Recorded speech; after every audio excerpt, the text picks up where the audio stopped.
Dhanik Bharat Educational Institutions, Inter, IIT, JEE, NEET, admission opened. Bhadradri జిల్లాలో సింగరేణి అధికారులకు రైతులకి మధ్య భూ వివాదం నడుస్తోంది. ఈ భూములపైన ఒక ఉద్రిక్త పరిస్థితులు కనిపిస్తూ ఉన్నాయి. లక్ష్మీదేవిపల్లి మండలంలో 44.29 ఎకరాలపై వివాదం చెలరేగుతూ ఉంది.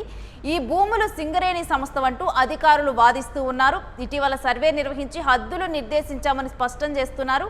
అయితే ఈ వివాదాస్పద భూముల్లో సాగు చేస్తూ ఉన్న రైతులు ఆందోళన వ్యక్తం చేస్తున్నారు. తరతరాలుగా తాము ఇక్కడే సాగు చేస్తున్నామంటూ రైతులు చెప్తూ ఉన్నారు. ఇక ఈ వివాదం మీద రైతులు వెళ్లి ఒక మంత్రిని ఆశ్రయించినట్లుగా సమాచారం అందుతోంది.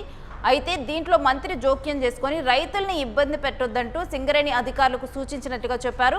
అయితే మంత్రి ఆదేశాలు ఉన్నా సరే పట్టించుకోకుండా అధికారులు గ్రౌండ్ లెవెల్లో తమ పనులు ఆపకుండా తమ పని తాము చేసుకుంటూ రైతుల మీద ఒత్తిడి తీసుకొని వస్తున్నారంటూ రైతులు చెప్తూ ఉన్నారు. ఈ వివాదంపై ప్రభుత్వం ఏ నిర్ణయం తీసుకోనుందో అన్న ఒక ఉత్కంఠ కొనసాగుతుంది. ఒకవైపు రైతులు మేము తరతరాలుగా ఈ భూమి ఇక్కడే సాగు చేసుకుంటున్నాం, ఈ భూమి మాది అంటూ వాళ్ళు చెప్తూ ఉన్నారు. మరొక వైపు సింగరేణి అధికారులు ఇది సింగరేణికి సంబంధించినటువంటి భూమి, మేము రీసెంట్గానే ఇక్కడ సర్వే చేశాము, సరిహద్దులను కూడా నాటామని చెప్తూ ఉన్నారు.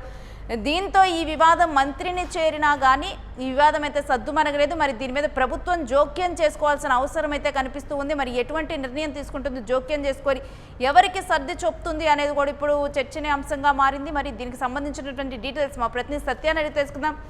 ఎస్ సత్య, అసలు ఈ భూ వివాదం గురించిన పూర్తి డీటెయిల్స్ ఏంటి?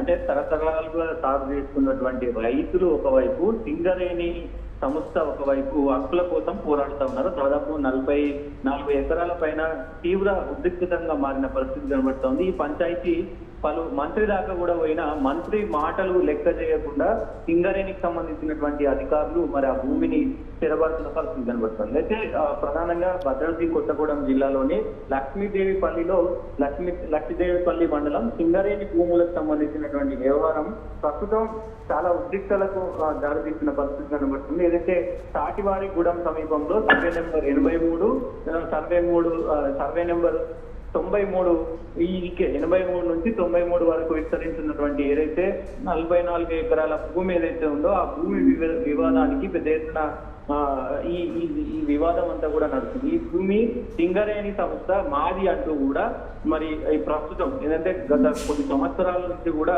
మరి అక్కడ రైతులు మరి సాగు చేసుకుంటా ఉన్నారు.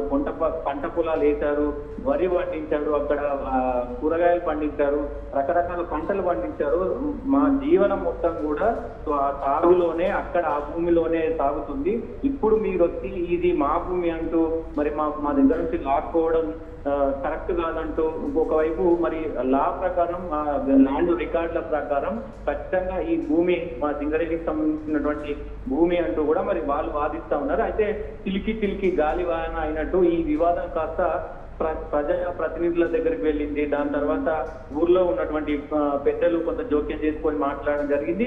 సో ఈ వివాదానికి సంబంధించి అందరూ కూడా మరి సదరు ఎవరైతే ఇక్కడ రెవెన్యూ మంత్రి ఉన్నాడో రెవెన్యూ మంత్రి దగ్గర కూడా వెళ్ళింది, పొంగులేటి దగ్గరికి కూడా ఈ వ్యవహారం వెళ్ళింది. అయితే పొంగులేటి కూడా మరి రైతులను ఉద్దేశించి రైతులకు కొంత భరోసా ఇచ్చే కార్యక్రమం చేశారు.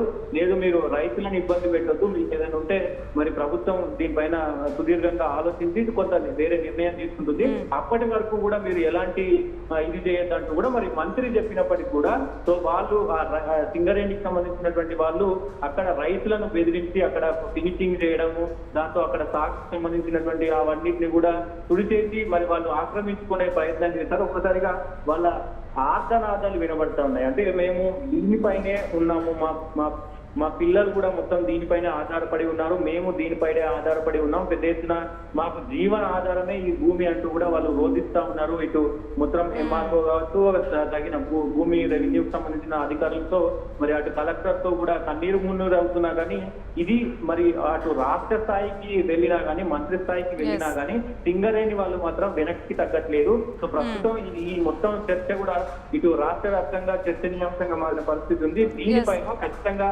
ప్రభుత్వం అలాగే అక్కడ ఉన్నటువంటి కలెక్టర్ ఎలాంటి నిర్ణయాలు తీసుకుంటారు అనేది ప్రధాన అంశంగా మారింది. ప్రస్తుతానికైతే ఖచ్చితంగా మరి ఈ భూమి ఎవరికి చెందుతుంది అనేది ఇక్కడ ప్రధాన అంశం. ఎందుకంటే మరి భూ రికార్డుల ప్రకారం అయితే సింగరేణి సంస్థకు సంబంధించినటువంటి రికార్డులు చూపిస్తా ఉన్నారు అఫీషియల్ గా. కానీ ఏళ్ల తరబడి దాదాపు 60 సంవత్సరాల నుంచి కూడా మరి రైతులు అక్కడ సాగు చేసుకుంటున్నారు అనేది తెలుస్తా ఉంది. సో మరి ఎవరు సాగు చేసిన వాళ్ళదా భూమి, లేదు అంటే మరి రికార్డులో ఉన్న వాళ్ళదా భూమి అనేది తేల్చాల్సిన అవసరం. సత్య, మరి ఈ అంశం ఏమన్నా కోర్టును చేరే అవకాశం ఉందా, లేకపోతే ప్రభుత్వ పెద్దల జోక్యంతో ఈ అంశం సద్దుమణిగే అవకాశం ఉందా?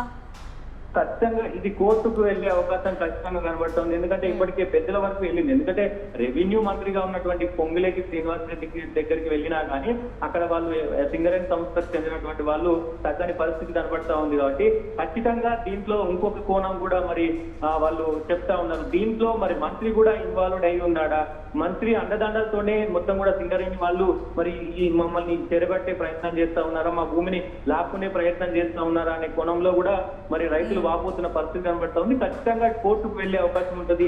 హైకోర్టులో మరి ఫీల్ చేస్తే కనుక ఖచ్చితంగా దీనిపైన మరి హైకోర్టు ఎలాంటి నిర్ణయాలు తీసుకుంటుంది అనేది చూడాల్సిన అవసరం అయితే ఉంటది. ఖచ్చితంగా రైతుకి న్యాయం జరిగే అవకాశం ఉంటది. మరి మరి లా ప్రకారం కూడా మరి సంస్థకు సంబంధించినటువంటి భూమి అది ఎక్కడి నుంచి వచ్చింది, ఎవరి నుంచి ఆ సింగరేణికి వెళ్ళింది అనేది కూడా మరి మొత్తం కోర్టు చూస్తుంది. కాబట్టి తగిన నిర్ణయాలు కోర్టు ఆర్డర్స్ కావచ్చు, మరి ప్రభుత్వం మరి ప్రత్యేకంగా ప్రభుత్వం ఏమన్నా చొరవ చూస్తే కనుక ఖచ్చితంగా ప్రభుత్వం కూడా దీన్ని సెటిల్ చేసే అవకాశం ఉంటది. సో రైతులకి కొంత మేలు జరిగితే మంచిగా అనేది కూడా మనం చెప్పొచ్చు. Right Satya, stay with us. మీ దగ్గర నుంచి మరిన్ని డీటెయిల్స్ తీసుకుంటాం ఈ వివాదం గురించి. ఇక ఈ వివాదంపై ప్రభుత్వం ఏ నిర్ణయం తీసుకుంటుందో అన్న ఉత్కంఠ కొనసాగుతూ ఉంది. ఇది కోర్టుకు చేరే అవకాశం కనిపిస్తుంది. ఎందుకంటే ప్రభుత్వ పెద్దల జోక్యంతో కూడా అధికారులు వెనక్కి తగ్గకపోవడంతో దీని వెనక మంత్రే ఉన్నారా అనే అనుమానం కూడా వ్యక్తమవుతూ ఉంది. ఇక మరి ఈ అంశం తేరాలంటే కనుక ఒకవైపేమో రైతులేమో 60 సంవత్సరాలకు పైగా కూడా మేమే సాగు చేసుకుంటున్నామని రైతులు చెప్తూ ఉన్నారు. మరొక వైపేమో ఇది సింగరేణికి సంబంధించినటువంటి భూమిని సింగరేణి అధికారులు చెప్తూ ఉన్నారు. ఇక ఈ క్రమంలో మరి ఈ అంశం ఎటు తేలనుంది, ఏంటి, ఎవరికి న్యాయం జరగనుంది, ఏం జరుగుతుంది అనేది కూడా ఒక ఉత్కంఠ కొనసాగుతూ ఉంది ఈ భూముల విషయంలో.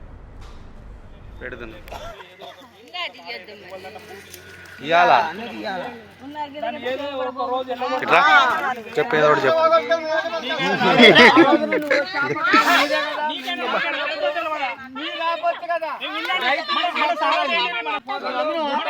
సంవత్సరాల నుంచి నడుస్తూనే ఉంది. ఓకేనా, ఇప్పుడు కూడా ఇది కంటిన్యూ అవుతూనే ఉంటుంది. చెప్తాను ఒక మాట, నువ్వు మధ్యలో ఒడి చేస్తాను. ఈ బాధ నేను అర్థం చేసుకున్నా చెప్తా కదా. కాకపోతే ఇక్కడ ఒకటే తల్లి, కరెంటు అనేది ఇక్కడ ఈ చైన్లో ఆగిపోయేది కాదు. ఇది పైదాకా జిఎంలకు పోవాలి, జిఎంలు నుంచి సిఎండికి పోవాలి, సిఎండి నుంచి గవర్నమెంట్ దాకపోతుంది. వారు తింటాడుతో ఏం ఆగదు. ఇది పైదాకా వస్తుంది. ఒకవేళ ఇక్కడ లొల్లి చేస్తే కానీ ఈ భూమి మళ్ళీ మనకు తగ్గుతుండొచ్చు అన్న ఆలోచన ఇక్కడ రావచ్చు, వస్తుంది కూడా. కానీ గవర్నమెంట్ క్లియర్ కట్ ఉంది. సింగరేణి అంటే గవర్నమెంటే. తీసుకున్న రోజు మేము వ్యతిరేకించమని చెప్పని మీరు అనుకున్నారు. కానీ కాకపోతే మీ ఆలోచన ఏందో కరెక్ట్గా పోలేదు. కరెక్టర్ రాయికు ఈ రైతు కూడా ఉన్నాడమ్మా.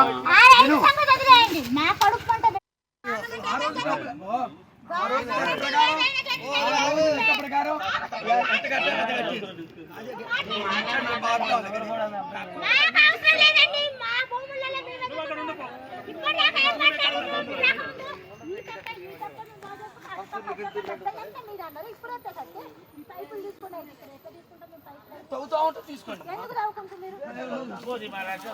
వదిలేయమంటే వదిలేయండి.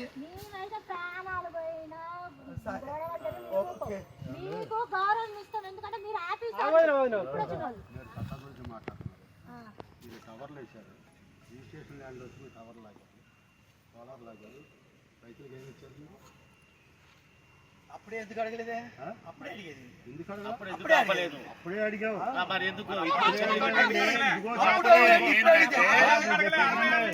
మీరు ఒక ఆఫీసులో వాళ్ళు ఉంటారు, కాగితాలు పెట్టాం, పైకి మాట్లాడే ఉంటారు. మళ్ళీ 5 నెలలకో 6 నెలలకో సంవత్సరాలకో మీరు ట్రాన్స్ఫర్ అవుతారు. రోడ్డు వేయాల్సింది. ఇప్పుడు టవర్ వచ్చింది, టవర్ కూడా అంతే. అది కొంచెం